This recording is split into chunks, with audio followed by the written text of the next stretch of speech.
भक्तगणों, आज आपको वाल्मीकि रामायण अरण्य कांड में श्री राम तात्कालिक स्वप्नों द्वारा राक्षसों के विनाश और अपनी विजय की संभावना करके सीता से लक्ष्मण को पर्वत की गुफा में भेजना और युद्ध के लिए उधर होना। प्रचंड पराक्रमी खर जब श्री राम के आश्रम की ओर चला, तब भाई से ही श्री राम ने भी उन्हें उत्पात सूचक लक्षणों को देखा। प्रजा के अहित की सूचना देने वाले उन महाभयंकर उत्पादों को देखकर श्री रामचंद्र जी राक्षसों के उपद्रव का विचार करके अत्यंत अरमस में भर गए और लक्ष्मण से इस प्रकार बोले, महाभाव, ये जो बड़े बड़े उत्पात प्रकट हो रहे हैं, इनकी ओर दृष्टिपात करो। समस्त भूतों के इस संहार की सूचना देने वाले ये महान उत्पात इस समय इन सारे राक्षसों का संहार करने के लिए उत्पन्न हुए हैं। आकाश में जो गधों के समान धूसर वर्ण वाली बादल इधर उधर बिचर रहे हैं, वे प्रचंड गर्जना करते हुए खून की धाराएं बरसा रहे हैं। युद्ध कुशल लक्ष्मण, मेरे सारे बाण उत्पात बस उठने वाले धूम से समन्वित हो युद्ध के लिए मानो आनंदित हो रहे हैं, तथा जिनके पृष्ठभाग में सुवर्ण मड़ा हुआ है, वे मेरे धनुष भी पर्चा के से जुड़े जाने के लिए स्वयं ही चेष्टाशील जान पड़ते हैं।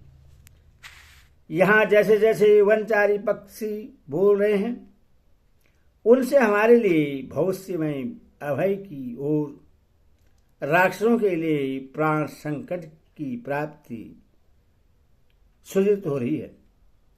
मेरी यह दाहिनी भुजा बारंबार फड़ककर इस बात की सूचना देती है कि कुछ ही देर में बहुत बड़ा युद्ध होगा, इसमें सहस नहीं है। सुरवीर लक्ष्मण, परंतु निकट भविष्य में ही हमारी विजय और शत्रु की पराजय होगी, क्योंकि तुम्हारा मुख कांतिमान एवं प्रश्न दिखाई दे रहा है।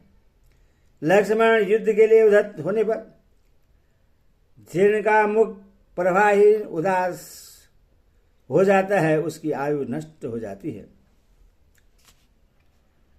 गरजते हुए राक्षसों का यह घोर नाश सुनाई देता है, तथा कुरुकर्मा राक्षसों द्वारा बजाई गई भेरियों की यह भयंकर ध्वनि कानों में पड़ रही है। अपना कल्याण चाहने वाले विद्वान पुरुष को उचित है कि आपत्ति की आशंका होने पर पहले से ही उससे बचने का उपाय कर ले। इसलिए तुम धनुष बाण धारण करके विदेही कुमारी सीता को साथ ले पर्वत की इस गुफा में चले जाओ, जो वृक्षों से आच्छादित है। बस तुम मेरे इस वचन के प्रतिकूल कुछ कहो या करो, यह मैं नहीं चाहता। अपने चरणों की शपथ दिलाकर कहता हूं, शीघ्र चले जाओ। इसमें संदेह नहीं कि तुम बलवान और शूरवीर हो तथा इन राक्षसों का वध कर सकते हो, तथापि मैं स्वयं ही इन निशाचरों का संहार करना चाहता हूं। इसीलिए तुम मेरी बात मानकर सीता को सुरक्षित रखने के लिए इस गुफा में ले जाओ। श्री रामचंद्र जी के ऐसा कहने पर लक्ष्मण धनुष बाण ले सीता के साथ पर्वत की दुर्गम गुफा में चले गए। सीता से लक्ष्मण के गुफा के भीतर चले जाने पर श्री रामचंद्र जी ने हर्ष की बात है। लक्ष्मण ने शीघ्र मेरी बात मान ली और सीता की रक्षा का समुचित प्रबंध हो गया, ऐसा कहकर कवच धारण किया।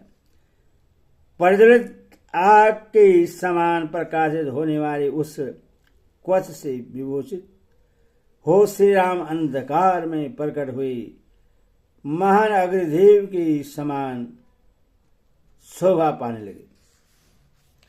पराक्रम श्री राम महान धनुष एवं बाण हाथ में लेकर युद्ध के लिए डटकर खड़े हो गए और परित्या की टंकार से संपूर्ण दिशाओं को गुजारने लगे।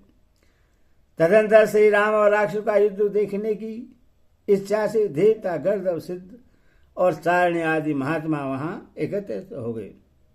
इनके सिवा जो तीनों लोकों में प्रसिद्ध बर्म ऋषि, शिरोमणि, पुण्यकर्मा महात्मा ऋषि हैं, वे सभी वहां जुट गए और एक साथ खड़े हो परस्पर मिलकर योग कहने लगे, गौ, ब्राह्मणों और समस्त लोगों का कल्याण हो। जैसे चक्रधारी भगवान विष्णु युद्ध में समस्त श्रेष्ठ असुरों को परास्त कर देते हैं, उसी प्रकार इस संग्राम में श्री रामचंद्र जी पुलस्त्यवंशी निशाचरों पर विजय प्राप्त करे। ऐसा कहकर पुनः एक दूसरे की ओर देखते हुए बोले, एक ओर भयंकर कर्म करने वाले 14,000 राक्षस और दूसरी ओर अकेले धर्मात्मा श्री राम हैं, फिर यह युद्ध कैसे होगा? ऐसी बातें करते हुए ऋषि, सिद्ध, विद्याधर आदि देव, योनि गण सहित श्रेष्ठ ब्रह्मर्षि तथा विमान पर स्थित हुए देवता कौतूहल बस वहां खड़े हो गए।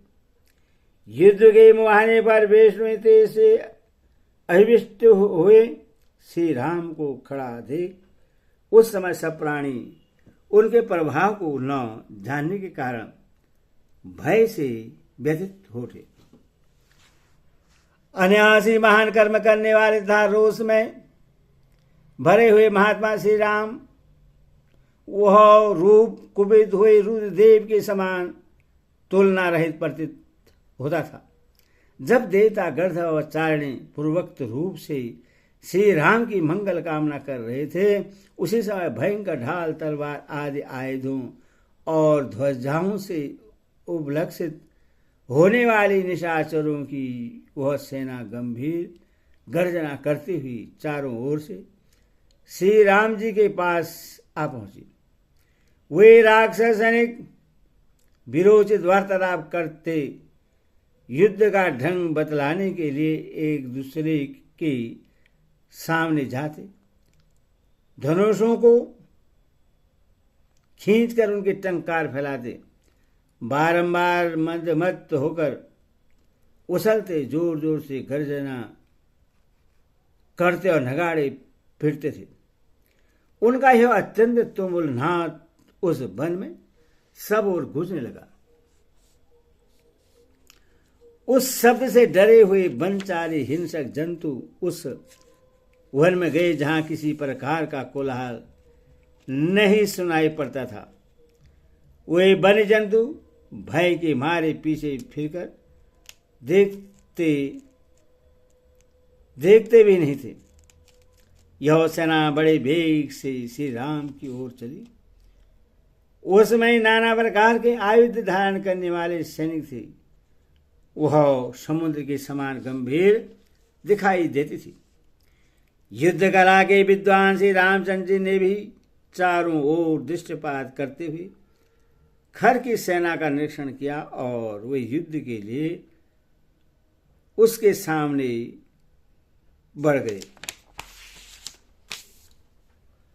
फिर उन्होंने तरकस से अनेक बाण निकाले और अपने भयंकर धनुष को खींचकर संपूर्ण राक्षसों का वध करने के लिए तीव्र क्रोध प्रकट किया। कुपित होने पर वे पल्लय कालिक अग्नि के समान प्रज्वलित होने लगे। उस समय उनकी ओर देखना भी कठिन हो गया। तेज से आविष्ट हुए श्री राम को देखकर वन के देवता व्यथित हो उठे। उस समय रोष में भरे हुए श्री राम का रूप दक्ष यज्ञ का विनाश करने के लिए उदत्त हुए पिनाकधारी महादेव जी के समान दिखाई देने लगा। धनुषों, आभूषणों, रथों और अग्नि के समान कांति वाले चमकीले वचनों से युक्त हो पिचासों की सेना सूर्योदय काल में नीले मेघों के समान मेघों की घटा के समान प्रतीत होने लगी। इस प्रकार वाल्मीकि में अहदारी आदि का भी अहिकांड 24 पूरा हुआ। बोलो सियावर रामचंद्र